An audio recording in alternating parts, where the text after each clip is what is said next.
வணக்கம் அன்பினர்களே. மீண்டும் உறங்கும் முன் ஒரு சிந்தனை கதையினூடே உங்கள் அனைவரையும் சந்திப்பதில் எனக்கு பெருமகிழ்வும் ஆனதும், இன்றும் கூட ரொம்ப அற்புதமான ஓசோவின் சிந்தனையை தான் பார்க்க போகிறோம். வாழ்க்கை அப்படிங்கிறத ரொம்ப ஆழமான ஒரு புரிதல் வேண்டும் அப்படின்னா, கண்டிப்பாக நீங்கள் ஓசோவுடைய புத்தகத்தை வாங்கி வாசித்து பாருங்கள். ரொம்ப அற்புதமாக வாழ்க்கை ரொம்ப சிக்கலான விஷயமே கிடையாது அப்படிங்கிறத உணருவீங்க. தத்துவமோ வேதாந்தமோ அல்ல வாழ்க்கை பிரச்சனை அப்படிங்கிற தலைப்பில் ரொம்ப அற்புதமாக ஓசோ சொல்லி இருக்கிறாரு. அது என்ன சொல்லி இருக்கிறாரு அப்படின்னு பார்த்தோம் அப்படின்னா, வாழ்க்கை பிரச்சனை தத்துவார்த்தமானது அல்ல, யதார்த்தமாக இருத்தல் அப்படிங்கிறது தான். அதை வெளியிலேருந்து தீர்க்க முடியாது அப்படின்னு ஓசோ சொல்கிறாரு. நீ ஒரு பார்வையாளன் அல்ல, அதில் நீ இருக்கிறாய், அதுவே நீ தான் அப்படின்னு சொல்கிறாரு. சரி, தத்துவ ஞானம் என்றால் என்ன அப்படின்னு கேட்குறீங்களா? மகா மோசமான மொழி குழப்பம் அது அப்படின்னு சொல்கிறாரு. அல்லது மிகச்சிறந்த மொழி ஆராய்ச்சி, அதாவது மகா மோசமான மொழி குழப்பமாக வச்சுக்கோங்க, இல்லை மிகச்சிறந்த மொழி ஆராய்ச்சியாக வச்சுக்கோங்க, எதுவாக வேணாலும் வச்சுக்கோங்க. தத்துவ ஞானம்னா இந்த 2 தான் அப்படின்னு சொல்கிறாரு. அது எவ்வளவு சிறந்ததாக இருந்தாலும் அது உங்களை எங்கும் கொண்டு சேர்க்காது. அதாவது தத்துவ ஞானங்கிறது உங்களை எங்கும் கொண்டு போய் சேர்க்காது. அது ரொம்ப எவ்வளோ சிறப்பான தத்துவமாக இருந்தாலும் அப்படின்றாரு. ஏன் அப்படி சொல்கிறாரு அப்படின்னா, வாழ்க்கை சிக்கல் யதார்த்தமானது, அதை தீர்க்க மொழி திறமையோ இலக்கணமோ பயன்படாது அப்படின்னு சொல்கிறாரு.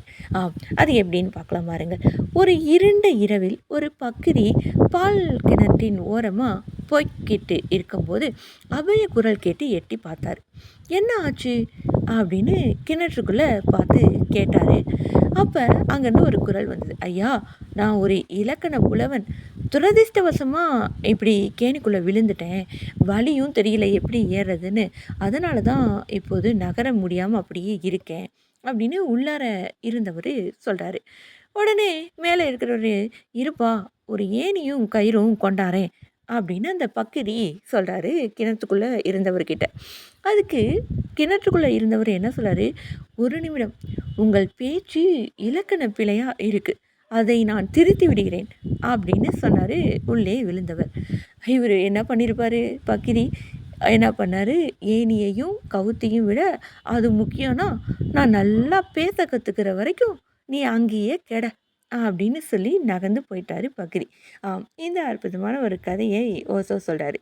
இப்போ இதில் இருந்து நீங்கள் என்ன புரிஞ்சுக்கிறீங்க இந்த கதையிலேருந்து அப்படின்னா, முதல்ல நாம் கேணிக்கு உள்ளார இருக்கிறோம், மேலே வரணும் அப்படின்னு அவருக்கு உள்ளார இருக்கிறவருக்கு அந்த இலக்கியவாதிக்கு தோணவே இல்லை பாருங்க. நான் என்ன பண்ணுறாருன்னா, நீ பேசுறதுல இலக்கண பிழை இருக்குது அப்படின்னு நான் கொஞ்ச நேரம் இரு, உன்னுடைய இலக்கண பிழையை நான் திருத்துறேன் அப்படின்னு சொன்ன உடனே பக்கிரிக்கு சரியான கோவம் வந்துச்சு. அப்படின்னா சரி, நான் இந்த ஏணியவும் இந்த கவுத்தையும் விட உனக்கு வந்துட்டு உன்னுடைய இலக்கண பிழை திருத்துறது தான் முக்கியமாக இருக்குது அப்படின்னா, நீ நான் நல்லா பேச கற்றுக்கிட்டு வரேன், அது வரைக்கும் நீ உள்ளாரையே இரு அப்படின்னு சொல்லிட்டு போயிட்டாரு.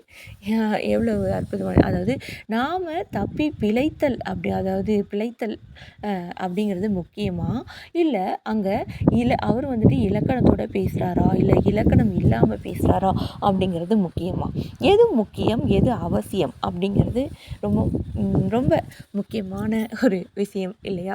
இதையும் கூட முக்கியம் அப்படிங்கிற ஒரு வார்த்தை இல்லாமல் சொல்ல முடியறது இல்லை. ரொம்ப அற்புதமான இந்த கதையின் மூலம் நீங்கள் என்ன உணர்ந்து கொண்டீர்கள் அன்பு நேயர்களே?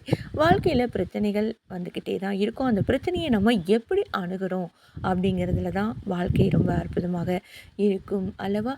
நீங்கள் இந்த கதையை கேட்டிருப்பீர்கள். ஓசோ சொன்ன இந்த கதையின் மூலம் தாங்கள் புரிந்து கொண்ட கருத்துக்களை சொல்லுங்கள் என்று சொல்லிக்கொண்டு, இதுவரை நிகழ்ச்சியோடு இணைந்து பயணித்த உறங்கும் முன் ஒரு நிகழ்ச்சியினோடு இணைந்த அத்தனை இணையர்களுக்கும் நன்றியும் வாழ்த்துக்களையும் தெரிவித்துக்கொண்டு விடைபெறும் நான் உங்கள் அன்பறிவிப்பாளர் சகோதரி இளைவேணி கிருஷ்ணா.